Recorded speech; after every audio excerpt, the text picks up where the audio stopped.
Selamat pagi anak-anak. Puji syukur kita bisa bersama-sama belajar di sini bersama dengan Ibu Eni, SDN Kali Banteng Kidul 01 Kota Semarang. Di kelas 6, tema 1, subtema 1, pembelajaran 2.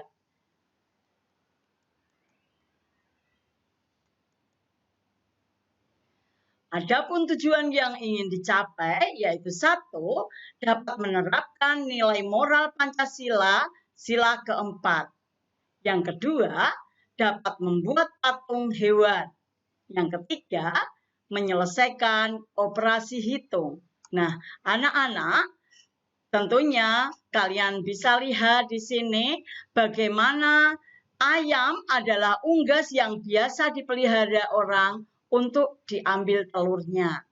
Memelihara ayam diharapkan dapat memberikan penghasilan dan memenuhi kebutuhan pemiliknya, seperti kebutuhan telur dan daging. Pernahkah kamu mengunjungi peternakan ayam?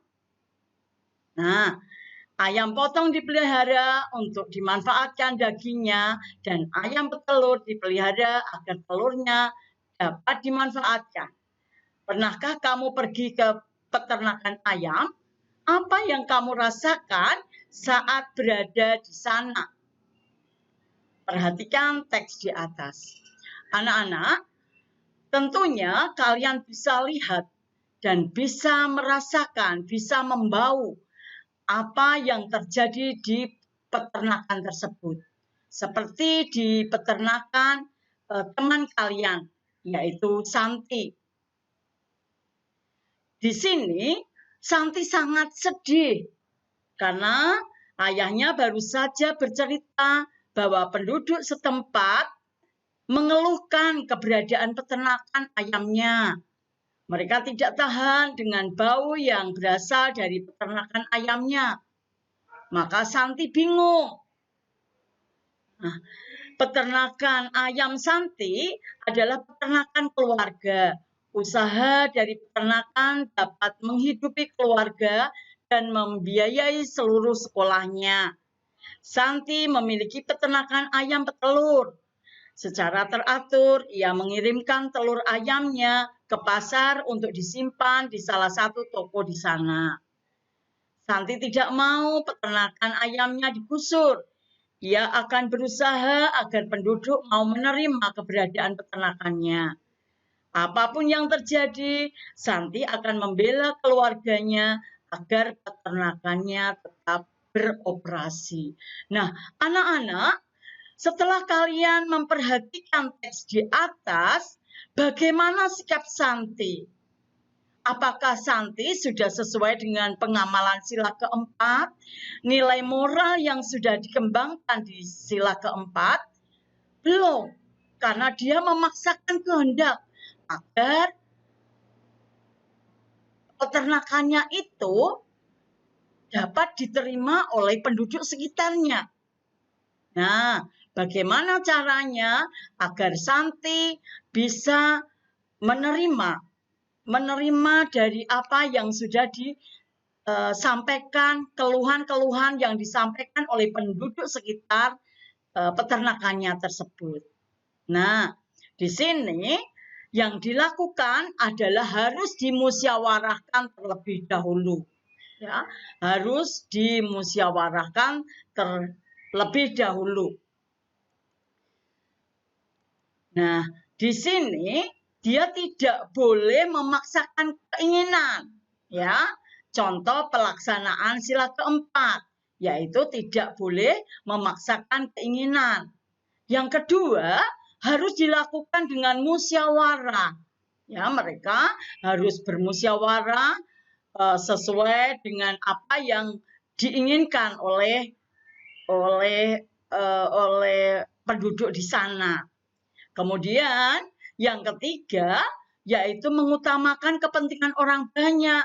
Kalau itu hanya untuk menguntungkan diri sendiri, berarti hal tersebut tidak diperbolehkan karena tidak sesuai dengan nilai moral Pancasila, yaitu sila keempat. Nah, di sini pada butir yang ketiga yaitu mengutamakan kepentingan orang banyak. Kalau di situ baunya sudah menyebar kemana-mana dan menjadikan dampak yang negatif bagi penduduk di sekitarnya, maka di sini bagaimana supaya peternakan di sana tidak digusur tetapi dicari solusinya.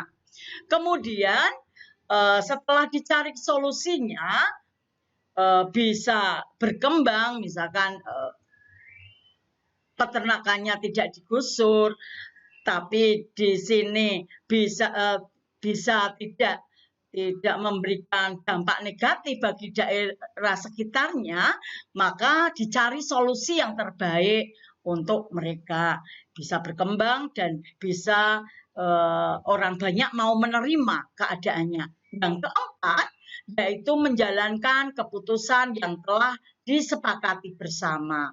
Kalau keputusan itu memang yang terbaik adalah misalkan mencari solusinya, misalkan dengan membuat menetralkan bau-bau yang tidak sedap, itu bisa dilakukan. Nah, hal tersebut sesuai dengan keputusan yang sudah ada, sehingga keputusan yang diambil itu harus dapat dipertanggungjawabkan secara bersama, secara moral kepada Tuhan Yang Maha Esa, dan juga dapat dilaksanakan dengan sebaik-baiknya. Nah, itu di antara contoh-contoh penerapan sila keempat. Nah, anak-anak, karena di sini sebagai sahabat manusia adalah hewan, ini di sini hewan banyak memberikan inspirasi dalam karya seni. Salah satunya adalah seni patung. Nah, berikut ini adalah beberapa contoh patung yang idenya terinspirasi dari hewan. Nah, bagaimana cara membuat teknik pembuatan patung? Ya, ayo sekarang berkreasi, ya. Nah, anak-anak, dengan teknik membusir itu yang pertama, ya. Jadi teknik-teknik pembuatan patung yang pertama adalah satu, teknik membusir, yaitu dengan cara memijit dan menambah serta mengurang bahan yang dibentuk. Bahannya yaitu bisa dari plastisin atau tanah liat, sedangkan alatnya berupa pisau atau sudip. Ya.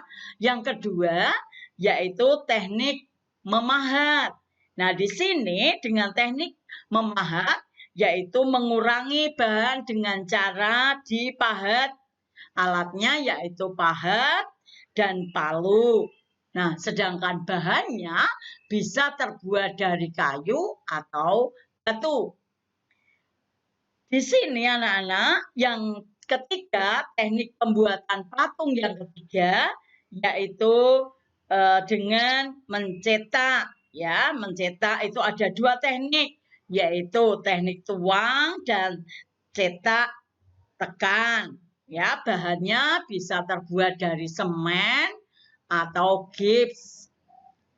Ya, alatnya berupa cetakan sesuai dengan bentuk yang diinginkan.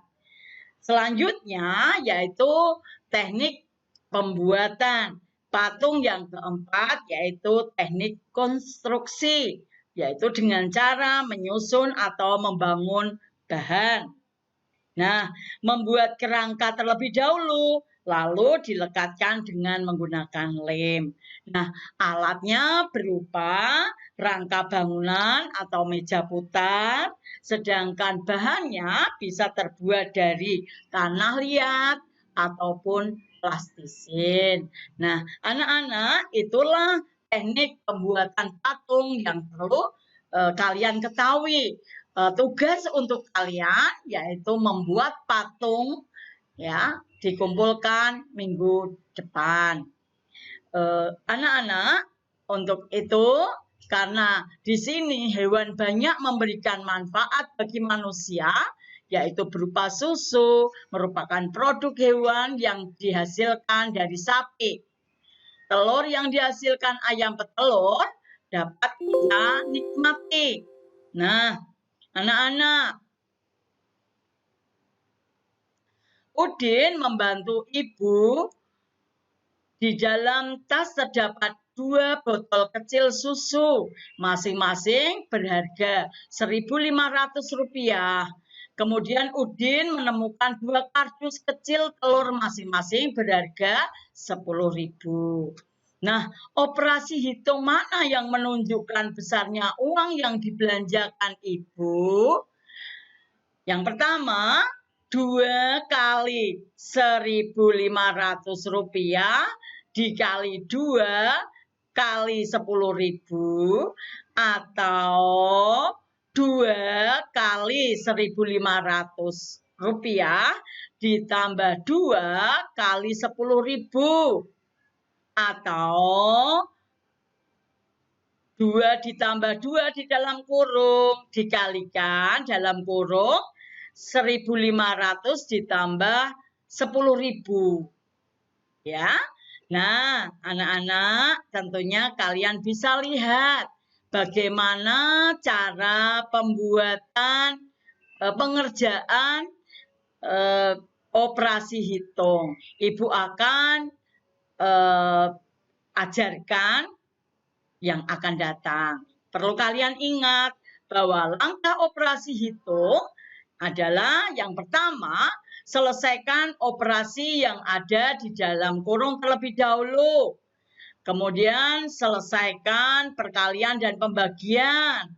Karena perkalian dan pembagian itu setara, ya, seimbang, sepadan.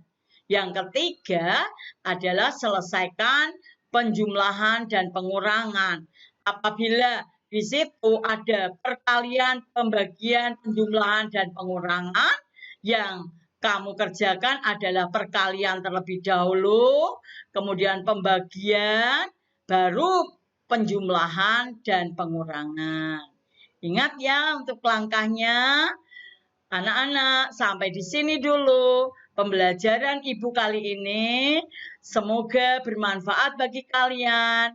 Ingat, jaga kesehatan untuk kalian. Salam sukses selalu.